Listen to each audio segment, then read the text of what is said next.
ব্যক্তি ডক্টর ইউনূসকে নিয়ে আমাদের কোনো শঙ্কা নাই, আশপাশের টিম নিয়ে আমাদের শঙ্কা রয়েছে। অনেকের গত 15-16 বছরের যে খিদা, কোন খিদা তা তো বুঝেন, বিভিন্ন ভাগ বাটোয়ারার ক্ষুধা হা করে আছে। রাতারাতি নির্বাচন দিলেও দেশের অবস্থা ভালো হবে না। জাতিসংঘ থেকে ফিরে আসলে অবশ্যই বলবো আগামী 1 মাসের মধ্যে সরকারের এই কাঠামোকে বর্ধিত করে ফাংশনাল একটা কাঠামো করেন। বিএনপি, জামাত সহ মেজর পলিটিক্যাল পার্টিগুলোর সাথে আলোচনা করে তাদের রিপ্রেজেন্টেশন নিয়ে সরকার কাঠামোকে পরিবর্তন করেন। আর ছাত্র সমন্বয়করা যদি এসপিডিসির অ্যাপয়েন্টমেন্ট করে, বিশ্ববিদ্যালয়ের ভিসিদের সাথে গার্ড অব অনার নেয়, বিশ্ববিদ্যালয়ের ভিসিদের শপথ পড়ায়, এই নৈরাজ্য দেখে তো রাজনৈতিক দলগুলো চুপ থাকবে না। স্বাভাবিকভাবেই তখন তাদের মধ্যে শঙ্কা তৈরি হবে, এইটি আবার কোন জমিদার, নতুন জমিদার শ্রেণী তৈরি হচ্ছে। বিশ্ববিদ্যালয়ের শিক্ষকদের শপথ পড়ায়, গার্ড অব অনার নেয়, এসপিডিসি নিয়োগ করে।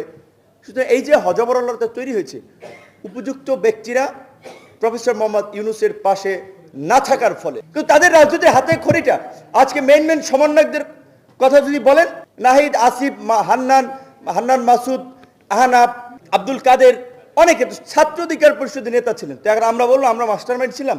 মিরপুরে কে ছিল? যাত্রাবাড়িতে কোন সমন্বয়ক ছিল? তাহলে এইখানে এই ধরনের রেজিস্ট্যান্স কিভাবে তৈরি হলো?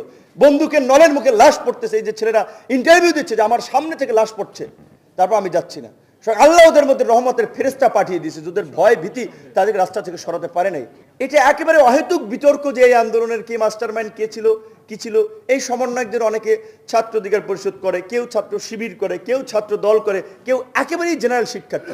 বিএনপি, জামাতের মতো একটা শক্তিশালী রাজনৈতিক দল ছাড়া এই আন্দোলনকে কখনোই সফল করা সম্ভব হতো না। গুটি কয়েক ছাত্র সমন্বয়কে নিয়ে ভাববেন আপনারা সব পরিচালনা করবেন। এখন ডাক দেন, দেখেন সমন্বয়কদের পিছনে 1000 মানুষ পান কিনা। ডাক দেন, একটা প্রোগ্রাম ডাক দেওয়ান, দেখেন 1000 মানুষ থাকে কিনা। এটা কি মানে চারটিখানিক ব্যাপার? মনে হয় যে কয়েকজন ছাত্র ডাক দিছে আর এইভাবে রেজিস্ট্যান্স হয়ে গেছে, এইভাবে একটা গণ আন্দোলন হয়ে গেছে। এখন অনেকে মাস্টারমাইন্ড হয়ে গেছে, অনেকে প্রধান মুক্তমুখ হয়ে গেছে। আন্দোলন তো একটা প্রেক্ষাপট ছিল।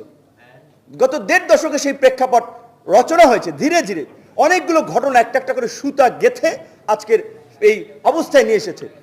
এবং 2018 সালে যদি কোটা সংস্কার আন্দোলন আমরা না করতাম, 24-এ আজকে কোটা সংস্কার আন্দোলন হতো। 2018 সালে সেই আন্দোলনের ফলাফল ছিল প্রথম এবং দ্বিতীয় শ্রেণীর চাকরিতে কোটা বাতিল।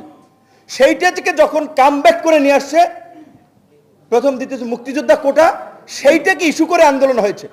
আর 2018 সালের আগে আবার সফল কোটা সংস্কার আন্দোলন হয়নি। শুধু 18 সালের এই আন্দোলন হলে 24-এর এই আন্দোলন হতো না। আজকের এই নেতৃবৃন্দের কথাও যদি বলেন, আমাদের কৃতিত্বের কথা না, অনেকের পেছনে আমাদের অর্থ, শ্রম, মেধা ইনভেস্ট করে আমরা তৈরি করেছি তাদেরকে। রাজনীতিতে পথ চলায় স্বামী স্ত্রীর সংসার টেকে না। রাজনীতি তো একসময় মত পথের বিরোধ কেন্দ্র করে একজনে অভিমান, মান অভিমান তৈরি হতেই পারে, সক্রিয়তা নিষ্ক্রিয়তা থাকতেই পারে, কিন্তু তাদের রাজনীতির হাতে খড়িটা আজকে মেন সমন্বয়কদের কথা যদি বলেন, নাহিদ, আসিফ, হান্নান মাসুদ, আহনাফ, আপনার আব্দুল কাদের, অনেকে ছাত্র অধিকার পরিষদের নেতা ছিলেন। তো এখন আমরা বললাম আমরা মাস্টারমাইন্ড ছিলাম। বিএনপি, জামাতের মতো একটা শক্তিশালী রাজনৈতিক দল ছাড়া এই আন্দোলনকে কখনোই সফল করা সম্ভব হতো না। আমরা তো কথা বলেছি, তারেক রহমান সহ বিএনপি অন্য নেতাদের সাথে ফাইন্যান্স লাগবে, কোথায় কিভাবে সাপোর্ট লাগবে, রেজিস্ট্যান্স করা লাগবে, আমরা কথা বলে প্ল্যান করে ছাত্রদের সামনে ছিল। উত্তরাতে মানে কোন ছাত্ররাই শুধু ছাত্র সমন্বয়ক ছিল? উত্তরাতে কে ছিল কেন্দ্রীয় সমন্বয়কদের জিগার নেতৃত্বে? মিরপুরে কে ছিল? যাত্রাবাড়িতে কোন সমন্বয়ক ছিল? তাহলে এইখানে এই ধরনের রেজিস্ট্যান্স কিভাবে তৈরি হলো? বন্দুকের নলের মুখে লাশ পড়তেছে, এই যে ছেলেরা ইন্টারভিউ দিচ্ছে যে আমার সামনে থেকে লাশ পড়ছে, তারপর আমি যাচ্ছি না। আল্লাহ ওদের মধ্যে রহমতের ফেরেশতা পাঠিয়ে দিয়েছে, যাদের ভয় ভীতি তাদের রাস্তা থেকে সরাতে পারে নাই। এই যে আল্লাহ একটা অসম্ভব রহমত এই যে জালিমের পতনের জন্য। কারণ আল্লাহ তো বলছে যে অহংকারীকে আল্লাহ তাআলা পছন্দ করেন। অহংকার আল্লাহর গায়ের চাদর, মানুষের মানায় না। এই শেখ হাসিনা তো অনেক দাম্ভিক হয়ে গিয়েছিলেন না, যে শেখ মুজিবের কন্যা দেশ ছেড়ে পালায় না, আমি এতগুলো টেলিভিশন চ্যানেল দিয়েছি, আমি 18 কোটি মানুষকে খাওয়াই, এই যে সমস্ত কথা তো বলেছে। সীমা লঙ্ঘনকারীকে আল্লাহ পছন্দ করেন না। শেখ হাসিনা সীমা লঙ্ঘন করেছে, আল্লাহ হটিয়ে দিয়েছেন। আমরা তার রহমত নিয়ে তার মানুষ উছিল আকারে আমরা ছিলাম। এখন এটা একেবারে অহেতুক বিতর্ক যে এই আন্দোলনের কে মাস্টারমাইন্ড, কে ছিল, কি ছিল।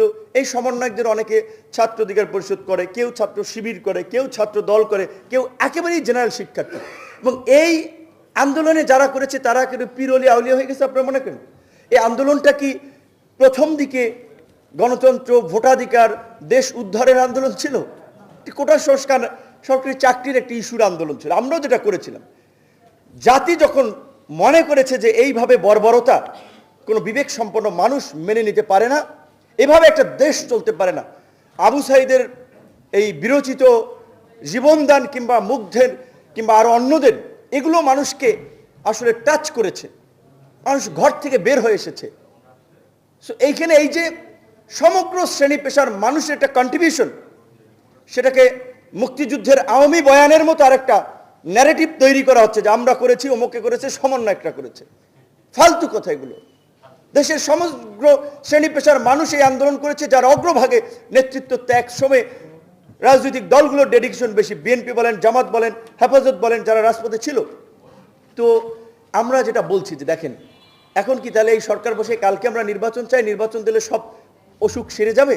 আমরা কিন্তু সেটাও বলছি না। যে কারণ রাজনৈতিক দলগুলোর যে ক্ষুধা, অনেকের গত 15-16 বছরের যে খিদা, কোন খিদা তা তো বুঝেন, বিভিন্ন ভাগ বাটোয়ারার ক্ষুধা হা করে আছে। রাতারাতি নির্বাচন দিলেও দেশের অবস্থা ভালো হবে না এবং ওই গভর্নমেন্টকে আরো আনস্টেবল করবে নানানভাবে। কাজী প্রফেসর ইউনূস স্যারের মতো ব্যক্তির যে কানেক্টিভিটি, যে নেটওয়ার্ক আছে, পার্সোনাল কানেক্টিভিটি, এই জাতিসংঘের মিটিংয়ে যে বিশ্ব নেতারা দেখেছেন তো, অনেকে তো ছবি টবি তোলার জন্য, সেলফি টেলফি নেওয়ার জন্য, ধান্দাবাজি করার জন্য দেখা লাইন ব্রেক করে আর এক দিক দিয়ে হাইটা দ্রুত যায় যে ছবি টবি ভিডিও যেন থাকে একটা শপের জন্য। আর ইউনূস সাহেবের সাথে লোকজন আসে ছবি তুলতে, বিশ্বের বরেণ্য ব্যক্তিরা, রাষ্ট্রপ্রধানরা তার সাথে শুনতে চায়, বাংলাদেশ নিয়ে তার পলিসি জানতে চায়। তো এইরকম একজন উপযুক্ত ব্যক্তিকে আমরা পেয়েছি, সেই ব্যক্তিকে নিয়ে আমরা রাষ্ট্র সংস্কার করে আমাদের কাঙ্ক্ষিত গন্তব্যে যেতে চাই। কিন্তু তার আশপাশের কিছু ইল মোটিভ লোকজন আছে যারা তাকে নানানভাবে প্রভাবিত করতে পারে, সেইখানে আমাদের শঙ্কা। ব্যক্তি ডক্টর ইউনূসকে নিয়ে আমাদের কোনো শঙ্কা নাই, আশপাশের টিম নিয়ে আমাদের শঙ্কা রয়েছে।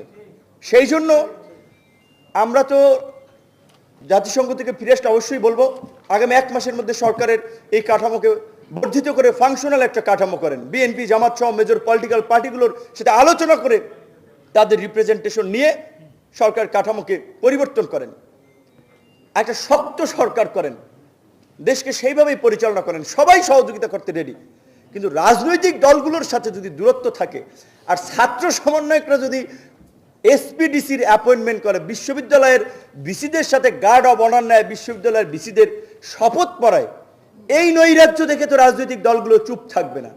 স্বাভাবিকভাবেই তখন তাদের মধ্যে শঙ্কা তৈরি হবে, এইটি আবার কোন জমিদার, নতুন জমিদার শ্রেণী তৈরি হচ্ছে, বিশ্ববিদ্যালয়ের শিক্ষকদের শপথ পড়ায়, গার্ড অব অনার নেয়, এসপিডিসি নিয়োগ করে।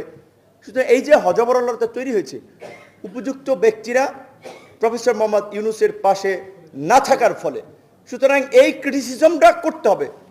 সে বলুক আর নাই বলুক, এই ক্রিটিসিজম করে প্রয়োজনে আন্দোলন সংগ্রামের মাধ্যমে চাপ প্রয়োগ করে তাদেরকে বাধ্য করতে হবে জন আকাঙ্ক্ষাকে প্রাধান্য দিতে। তো আপনাদের সেই বিষয়টির আমি দৃষ্টি আকর্ষণ করবার, সংস্কারের কথা বলছেন, 6টি কমিশন করা হয়েছে, কমিশনগুলোর কাজ শুরু হয়নি। কমিশনের কাজ শুরু হলে অবশ্যই প্রশাসনিক সংস্কার